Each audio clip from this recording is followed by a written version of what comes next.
All right, Mindcrafters. Welcome to the Minecraft podcast. My name is Dr. Kimberly Quinn, and it is TGIF. Thank God it's Friday. And I'll tell you, this is my thing now. On Fridays, a full-length podcast inspired by my oldest son Ryan, who's asking, saying, "Mom, like, what happened? Where's the podcast? You have all these little reels and everything, and that's great, but like, where's the podcast?" Well, it's back. And so Fridays, you have this to look forward to. Wednesdays, I'm going to try to be consistent each and every Wednesday with guest speakers too. So anyway, TGIF, here it goes. What I'd like to talk about today is becoming aware of the upper limit problem, or your ULP. We all have an ULP. Even the most happy and successful people have a sort of self-imposed glass ceiling, which means we're only going to be or allow ourselves to be as happy as we feel we deserve. That is just the fact, Jack. And I love saying that. It's so much fun. So on the flip side of that, though, when we grow up with any kind of dysfunction, addiction, shame-based messaging, all that good stuff, as you know I did if you've heard, all the backstory stuff, it can take a long time to work through that. And here's the thing, it is unconscious. So we do this self-imposed upper limit problem, or ULP, or glass ceiling, because we've been conditioned to think that we aren't worthy. That's one of the biggest reasons for an ULP to stay active. And it's really and really important to understand that we do have this unconscious glass ceiling, because that means that the ULP is not going to be fixed by just cruising around on autopilot. We've got to bring that into consciousness, because we can't do what we don't know. We cannot do what we're not aware of. That's just how it is. So now we're going to bring that into consciousness, because here's the thing. I did make some notes, because actually, what I need to do is show you the book. I've literally read The Big Leap about 1,000 times, maybe a minor exaggeration, but lots and lots and lots of times, by Gay Hendricks. And I read certain chapters over and over and over again. And one that I read over and over again is The Zone of Genius. We'll get to there in a little bit. So here's the thing. I love when Gay says, if I argue for my limitations, Giovanni just piped in over there. Can you see him on the floor? Little golden retriever. When we argue for our limitations, when I argue for my limitations, guess what? I get to keep them. And I would usually say, isn't that great if it were something positive? But that's not great, because we don't have to have those limitations. They're all self-imposed. And so here's the thing. The upper limit problem, what I say, is the only one we really need to solve. And this is part of, this is what I wanted to say. Because here's the thing, it's unconscious, and when we really start to get the flow going with the positive energy, when we've got that conditioning that says, oh, wait, you're starting to be way too happy, or your bank account is way too, getting way too fat, or, this relationship is going way too well, reel it in, and that's when we throw a wrench into our own, lives, because of that blocker there. So what I wanted to actually, I think I'm just going straight to the horse here. So the upper limit problem and how it works, once I sort of read this from Gay Hendricks, this quick little thing, we're going to talk about it as it relates to relationships, to careers, and to money. And there obviously, you can have it in a gamut of other ways, but those are probably the three biggest ones where we self-sabotage when we're feeling too good. So how does the upper limit problem work? Well, I'm going to tell you here, because Gay Hendricks says each of us has an inner thermostat. So we're talking about the happiness set point, right? Setting that determines how much love, success, and creativity we allow ourselves to enjoy. When we exceed our inner thermostat setting, we will often do something to sabotage ourselves, causing us to drop back into the old familiar zone where we feel secure. Okay, so again, the top three are, say, our relationships, money, and what was the other one I just said? Relationships, money, career, also fitness regimens, all that. So let's just think of the relationship one for a second. If somebody has had a childhood where they didn't get, the love they had, or not, sorry, enough love that they needed, there might have been some big stuff there, like abuse. And it doesn't have to be all this big stuff. There's a whole range of, smaller stuff to bigger stuff. But the whole point is that we get conditioned. And so if somebody really grew up in a dysfunctional home, as you know I did, a lot of turbulence, some violence, as addiction, violence, mental illness, all that kind of thing. We get conditioned to looking for the good feels outside of us and all that other stuff. So here, fast forward to adulthood, and maybe you weren't used to being treated well, so you continue to look for people who don't treat you well. And so now you find, Mr. Right or Mrs. Right, your prince or princess in shining armor walking in, and they're just this wonderful, wonderful, wonderful human being who's worthy of your trust, and you're feeling happy. But like all of a sudden, whoa, that's totally uncomfortable for me. Again, this is unconscious. We're not saying, gee, I feel so great. Why don't I throw a wrench in it and ruin it? No, this is all unconscious because, again, the brain loves, loves, loves, loves patterns. So when we are used to a certain pattern, which has been conditioned and, remember, unconscious for years and years and years and years, the brain's like, I know what to do. The brain's trying to please us. I know what to do. We can find that other jerk that's going to walk in again after we broke up with the last one, just wearing a different outfit, right? We can keep doing that until we do the work on ourselves and figure out what that is. So along comes this wonderful person, and he, she, or they're absolutely amazing. And unconsciously, though, you start to feel like, wow, this isn't comfortable. I'm so happy. And what do we do? Somebody might completely ruin it and break up with that person. That's like the ultimate self-sabotage in that situation, right? I'm going to beat you to the punch because I know that this is eventually going to explode. I'm going to go back to my happiness set point because in my head, my hard drive is telling me I only deserve to be this happy. And it's way down low here. I'm going to revert right back to that because this doesn't match up with what I am used to.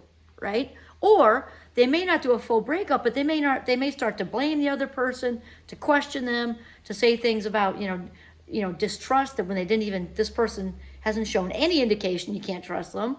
Or you might just start arguments, because that's just a relationship example, because no matter what, here's the facts, we can only be as happy. Here's the levels, right?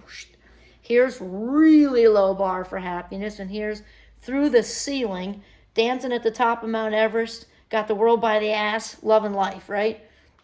Well, here's the thing. We can only be as happy as we believe we deserve. So it can't just be thoughts, and we know that thoughts dictate feelings. That's huge in Minecraft, right? About becoming the boss of our brain. So to think all these thoughts is a good start, but here's the thing. When thoughts grow up, they become beliefs. And so beliefs are what we're talking about, and then beliefs eventually lead to a sense of knowing, really knowing. And that's when you've done a full reboot on the hard drive. So we can only be as happy as we believe we deserve, which turns into that we know we deserve. Okay, so that is what we're talking about here. So in the rest case says, unfortunately, our thermostat setting usually gets programmed in early childhood before we can think for ourselves. Once programmed, our upper limit thermostat setting holds us back from enjoying all the love, financial abundance, we're going to talk about that soon, and creativity that's rightfully ours. It keeps us in our zone of competence, or at our best, our zone of excellence. It prevents us from living in the ultimate destination of our journey, the zone of genius. So I'm going to stop right there because he talks about this later, but I want it to make sense to you. So there are 4 zones, according to Gay Hendricks, and they are in an order from the bottom up being the zone of genius, the top tier. So we've got, first of all, the zone of incompetence. That's all the stuff we're not good at. This is why, personally, we hire plumbers when the sink breaks. My husband, God love him, put the thing on backwards one time, and I'm like, okay, I'm done. So plumbing, good example for us. Call the plumber, right? The competence level is sort of a really broad one. It's things we can do, but so can other people. Let's say, cleaning, fixing certain things that don't involve certifications, like plumbing or electricity or things like that, but that we can, that other people can do. You can delegate. Let's say you're in a business like me, we've got social media stuff. Other people can do some of it, postings. You don't have to do all that. In fact, actually, we're going to get to that. No, we'll get to that now. I have a friend in my mastermind group. I'm in a wonderful mastermind group. They're just amazing, down-to-earth, authentic, just oozing of authenticity, very successful people.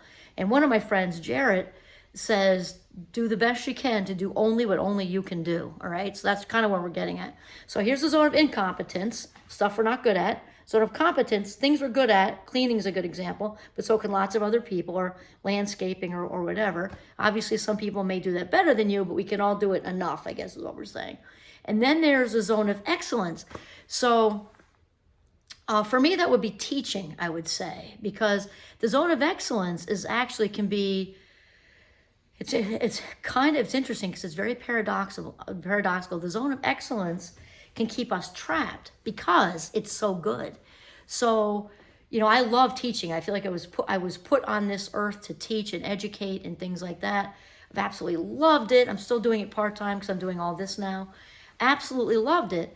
But if you're not careful, your zone of excellence can keep you stuck, meaning just away from the zone of genius. Doesn't mean you're not pretty happy, making a bunch of money, maybe getting tons of kudos because, you're good at what you do. Like, again, for me, it was teaching. I had the amazing honor of receiving the Teaching and Excellence Award one year at Champlain College, which, they give to one faculty, per year. Is a huge honor. And it was so it can be like we're getting all this good stuff is happening. You're making a decent salary. People are saying good things to you.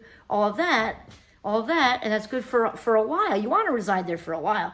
Then up here is the zone of genius, and that is something that is an amazing feeling when you tap into that.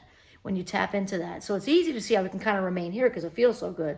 But there's something more waiting for you, and you know that because you can just feel the itch, whether it's writing that book, whether it's starting that business, whether it's travel, whether it's inventing, like completely innovating something. You can just see that something's not working out in the world, and you're like, man, I wonder if I just created this, whatever this thing is, would be so much easier for people. But then you go back to your zone of excellence, you just stay in that comfortable spot, and then somebody else ends up inventing the thing, like those little plastic things on the end of shoelaces. They probably have a name, I don't know, but whoever invented that's probably a gazillionaire. Anyway, all right, so those are the four zones: incompetence, competence, excellence, and zone of genius. The zone of genius chapter, I was telling you, I read some of these chapters over and over again, and that's one of them. The other one is Einstein time, but we'll talk about that in another time. Okay, so how the upper limit problem works. Where we leave off here. Okay, ultimate destination of the journey, our zone of genius. Next, he says we'll explore these zones in more detail later in the chapter. I just kind of told you what they were. But for now, though, what you need to know is this. If you make a spectacular leap in one area of your life, such as money, your upper limit problem quickly enshrouds you in a wet wool blanket of guilt that keeps you from enjoying your new abundance. Guilt is a way our minds have of applying a painful grip on the conduit through which our feelings flow. So this is really, really important because for some people, this is going to be extreme, some people less extreme, and some people just a little bit. And Gay in his books talks about different people. I'm sure most of you would know. Some of them you wouldn't. He just kind of describes them as leaders, CEOs of companies and whatever. Some of them are people gave him permission. One of them was Bonnie Raitt, actually. She soared. She was stuck for a while and different things happening in her life that she struggled with, and then so here's the thing, so here's the questions you got to ask yourself here. And I made a little note to myself, so I do write by Gay Hendricks. Am I willing to feel good and love? Am I willing to feel good and have my life go well all of the time, as much of the time as possible? We got to get into that place that, yes, I'm not just going to revert back to. And I think this actually, people that have a little bit of a higher set point, I think are maybe possibly more apt to be stuck because it is so subtle. And now the money example, I've got a friend who did a podcast, Michelle Ogston, you can look it up. She's on that if you go back through, not that long ago. It was this year, and probably, I don't know, 6 months ago maybe or less. Anyway, she talks about how we are so programmed to only hold so much money. And this really hit me because those of you who listen to my previous podcast, my big struggle, which is completely stemming from shame from my childhood. I'm not saying that with blame. I'm just explaining because I'm way past that. It's just, I like to share, my own struggle because it'll hopefully help be very relatable for someone else, that may be the stepping stone they need to kind of, or springboard to jump into their own self-discovery. So I grew up with a ton of addiction and, violence and mental illness and narcissism stuff. And so I realized later on that, like most of us do, when we look back, I did everything but like rub myself out. And I realized a lot of it was from these harmful messages. My own mother told me at one point she wished I wasn't born, and that's a heavy duty one. And I realized in my 20s, and it was complicated. It's not just one thing. I also am a Fast Mind Club member, also known as ADHD, but much more positive to say Fast Mind Club. There was some impulsivity there too, so it's kind of complicated. But when you hear things like that, they're in constant shame, people trying to rub you out, you eventually learn to try to rub yourself out. And that's a common money thing, actually. There's a book by Susan Forward called Toxic Parent. That's a little resource for you. If any of you have any of the issues that are kind of similar to what I went through, I should say, going through, because I'm really like way far out of that now. Though I want to say the quizzes come every once in a while just to keep me in line and make sure, I'm on the right path, which is humbling, and also I'm grateful because it keeps me, in tune with my purpose and my authentic self. But she talks about that in there when small children are given really toxic messages and really, really bad toxic mirroring, that financially is one of the ways they try to rub themselves out. And sadly, some people actually take their lives. But as far as that, so that's a way where I self-imposed early on a glass ceiling way back earlier as a child, but then it started to show up, when you start to make money, right?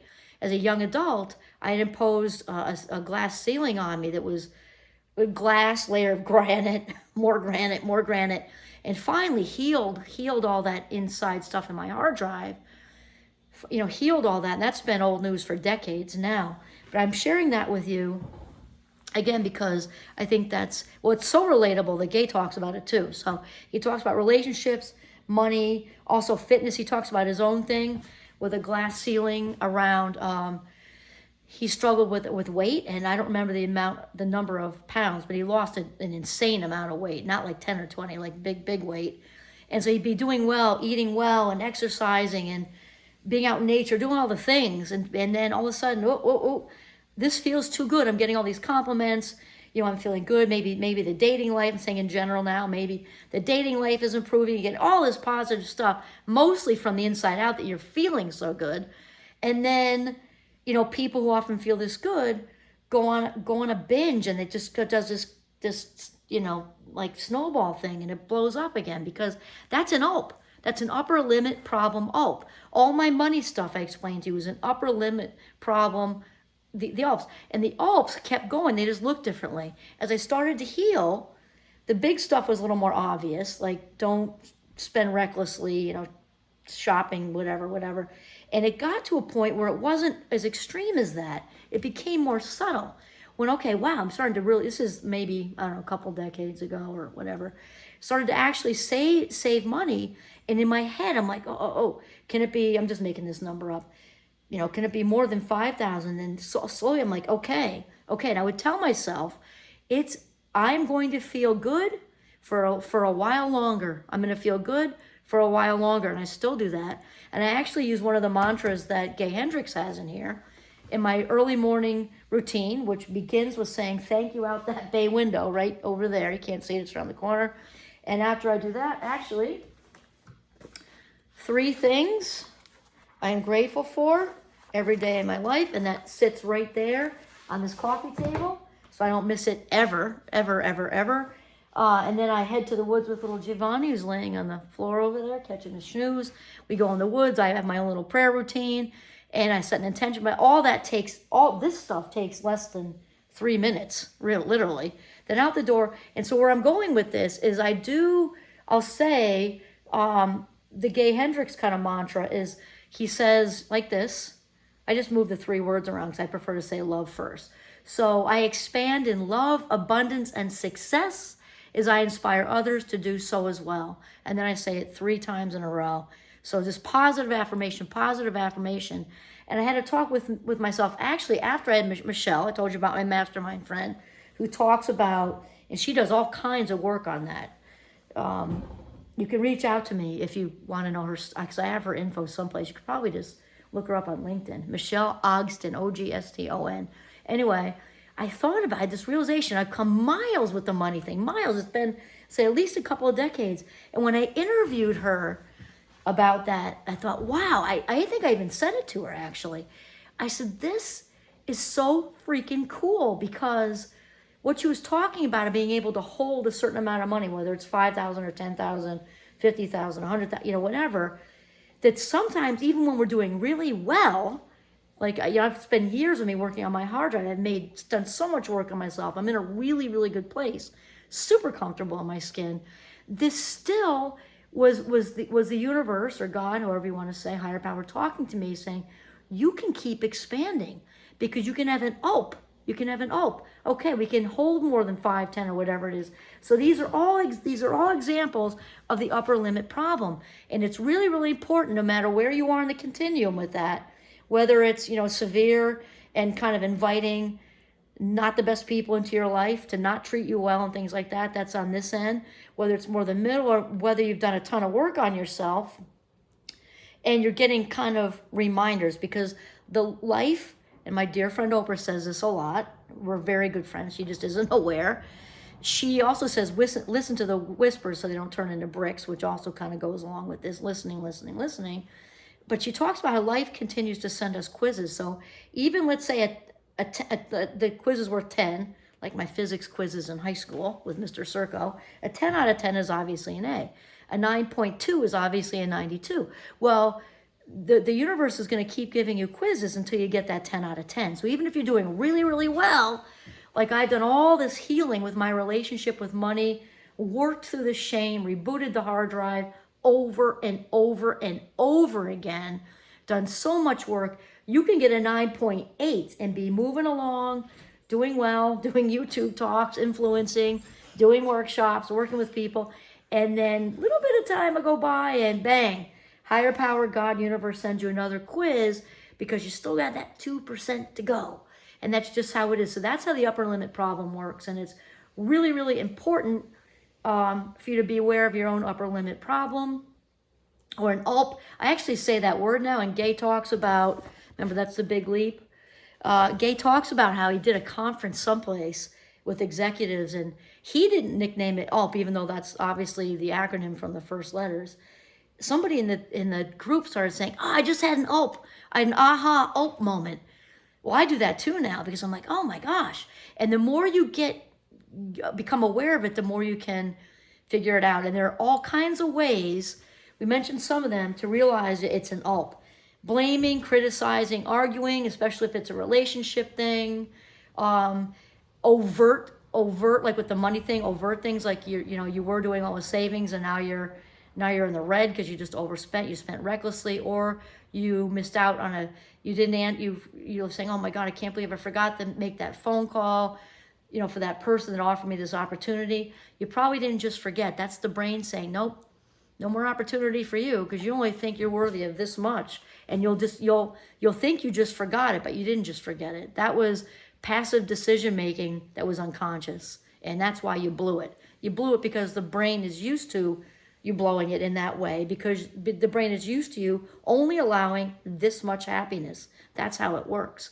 And another way, when the positive energy is trying to flow, think of it like a clogged pipe. I'm actually looking at my sink over there. Thinking of a clogged pipe, we tend to stick a big fat pebble or clog something that's, that when that flow, that positive energy of prosperity and success and all the good feels that come with living your purpose, which is all the authentic good feels, which often brings money with it, right? Do what you love and the money will follow. That's how it works. I forget who wrote that, but it was back in the 80s, or I don't know. And so that clog is, or maybe it's partially clogged, so only this much positive energy is flowing through. But that's when the upper limit's like, whoa, grab onto her. She's feeling too happy. Okay, so the best way to handle that is to first become aware. Another big one, and there are other ways, which in Gay's book that he talks about recognizing because it may not be obvious to you at first that that's what's happening. And one of the biggies is worrying. You got some good thing coming up, and and I'm not talking about, if you're going on, like I just did 3 speaking gigs in a row, and like a week and a half ago, and it's obviously it's really kind of common to be excited, but if you're getting really worked up and nervous, that can be the sign that you have an ULP happening, because that gets in the way. All that nervous energy gets in the way of the positive flow through your own pipe, let's say, just flowing, and it's trying to clog it up. Okay, so there's more than that, but I try to cap it at 30 minutes or less. That's a good distance for people to listen on the way into work or whatever. So TGIF, thank you for listening to the Mindcraft Special Edition. Thank goodness, thank God it's Friday podcast. Have an awesome day.